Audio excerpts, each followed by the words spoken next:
ओम शांति। 29 जून 2024 की मुरली के महावाक्य हैं। मीठे बच्चे, शरीर सहित जो कुछ भी देखने में आता है यह सब विनाश होना है। तुम आत्माओं को अब घर लौटना है, इसलिए पुरानी दुनिया को भूल जाओ।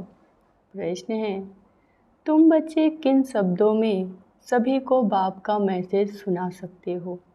उत्तर है, सभी को सुनाओ कि बेहद का बाप बेहद का वर्षा देने आया है। अब हद के वर्षे का समय पूरा हुआ, अर्थात भक्ति पूरी हुई। अब रावण राज्य समाप्त होता है। बाप आया है तुम्हें रावण 5 विकारों की जेल से छुड़ाने। यह पुरुषोत्तम संगम युग है। इसमें तुम्हें पुरुषार्थ कर दैवीय गुणों वाला बनना है।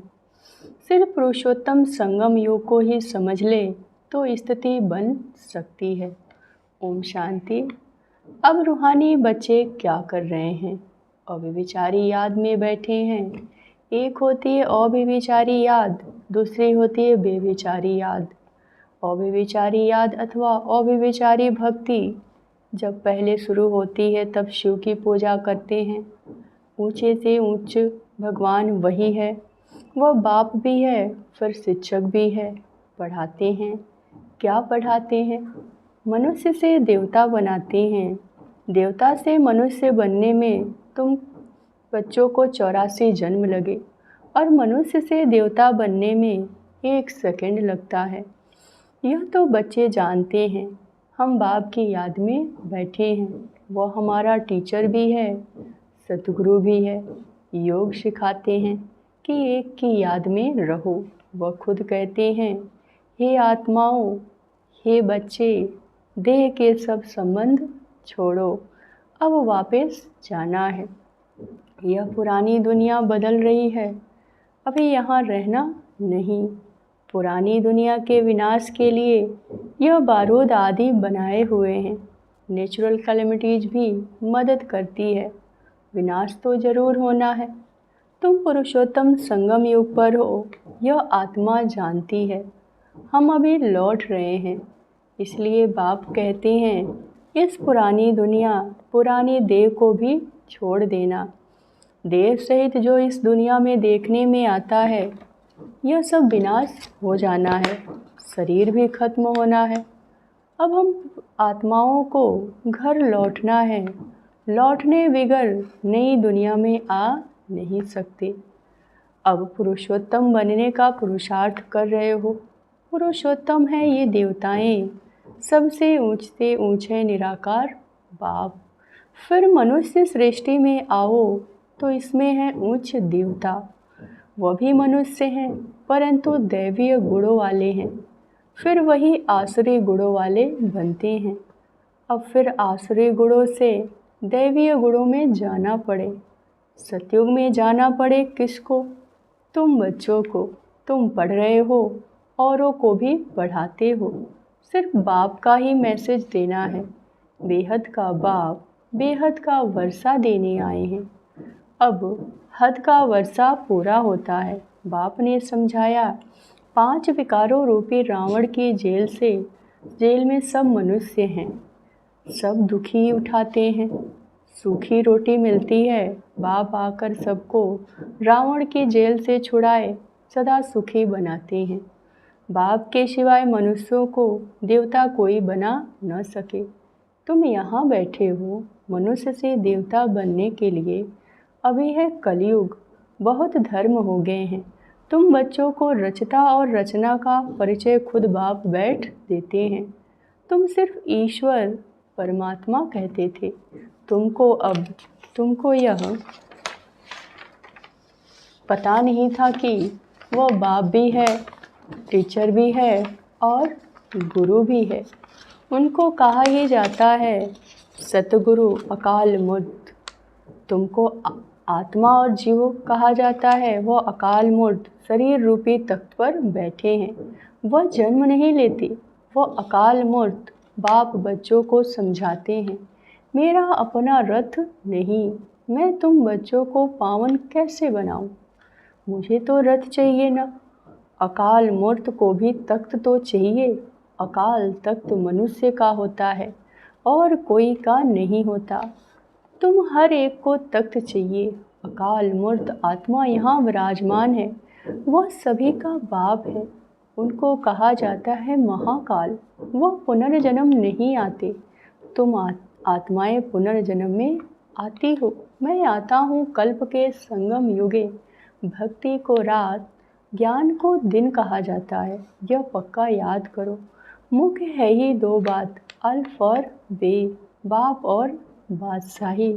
बाप आकर बादशाही देते और बादशाही के लिए पढ़ाते हैं, इसीलिए उसको पाठशाला भी कहा जाता है। भगवान वाच, भगवान तो है निराकार, उनका भी पाठ होना चाहिए। वो है ऊंचे से ऊंचा भगवान, उनको सभी याद करते हैं। बाप कहते हैं ऐसा कोई मनुष्य नहीं होगा जो भक्ति मार्ग में याद न करता हो। दिल से ही सब पुकारते हैं, हे भगवान, हे लिबरेटर, ओ गॉड फादर, क्योंकि वह है सभी आत्माओं का फादर। जरूर बेहद का ही सुख देंगे। हद का बाप हद का सुख देते हैं।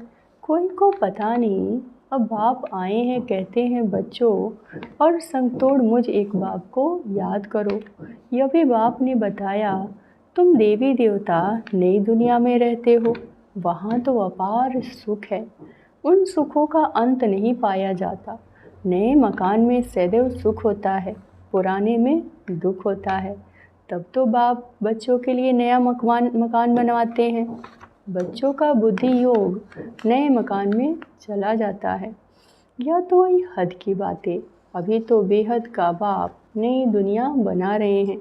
पुरानी दुनिया में जो कुछ देखते वो कब्रिस्तान होना है। अभी परिस्तान स्थापना हो रहा है। तुम संगम युग पर हो, कलयुग की तरफ भी देख सकते हो, सतयुग की तरफ देख सकते हो। तुम संगम युग पर साक्षी हो, देखते हो। प्रदर्शनी में अथवा म्यूजियम में आते हैं तो वहाँ भी तुम संगम पर खड़ा कर दो। एक तरफ है कलयुग, उस तरफ है सतयुग, हम बीच में हैं। बाप नई दुनिया स्थापना करते जहाँ पर बहुत थोड़े मनुष्य होते हैं और कोई भी धर्म वाला नहीं होता, सिर्फ तुम ही पहले पहले आते हो। अभी तुम स्वर्ग में जाने का पुरुषार्थ कर रहे हो। पावन बनने के लिए मुझे पुकारा है कि हे बाबा, हमको पावन बनाकर पावन दुनिया में ले चलो। ऐसे नहीं कहते कि शांति धाम में ले चलो। परम धाम को कहा जाता है स्वीट होम। अभी हमको घर जाना है, जिसको मुक्ति धाम कहा जाता है, जिसके लिए सन्यासी आदि शिक्षा देते हैं। वह सुखधाम का ज्ञान दे नहीं सकते, वो है निवृत्त मार्ग वाले। तुम बच्चों को समझाया गया है कौन कौन धर्म कब कब आते हैं। मनुष्य सृष्टि रूपी झाड़ में पहले पहले फाउंडेशन तुम्हारा है। बीज को कहा जाता है वृक्षपति। बाप कहते हैं मैं वृक्षपति ऊपर में निवास करता हूँ। जब झाड़ एकदम जर्जरीभूत हो जाता है तब मैं आता हूँ देवता धर्म स्थापना करने। बनियन ट्रे का बड़ा वंडरफुल झाड़ है, विगर फाउंडेशन, बाकी सारा झाड़ खड़ा है। इस बेहद के झाड़ में आदि सनातन देवी देवता धर्म नहीं है, बाकी सब धर्म खड़े हैं। तुम मूल वतन निवासी थे, यहाँ पार्ट बजाने आए हो। तुम बच्चे ऑलराउंडर पार्ट बजाने वाले हो, इसीलिए 84 जन्म मैक्सिमम, फिर मिनिमम 1 जन्म। मनुष्य फिर कह देते हैं 84 लाख जन्म।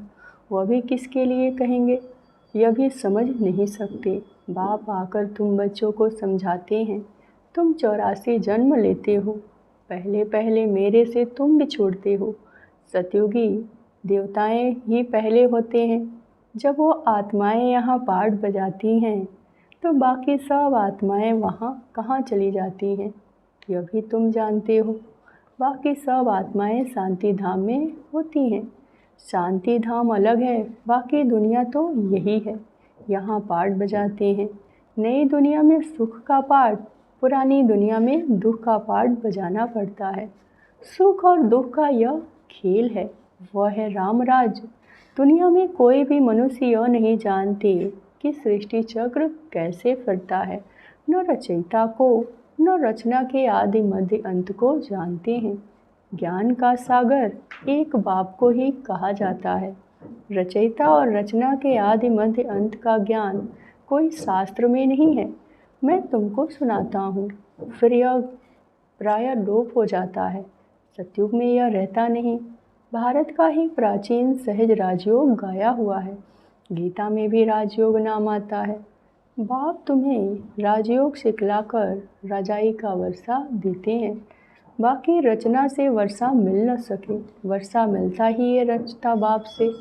हर एक मनुष्य क्रिएटर है, बच्चों को रचते हैं। वो है हद के ब्रह्मा, यह है बेहद के ब्रह्मा। वह है निराकार, आत्माओं के पिता, वह है लौकिक पिता, यह फिर है प्रजापिता। प्रजापिता कब होना चाहिए? क्या सतयुग में? नहीं, पुरुषोत्तम संगम युग पर होना चाहिए। मनुष्यों को यह पता ही नहीं कि सतयुग कब होता है।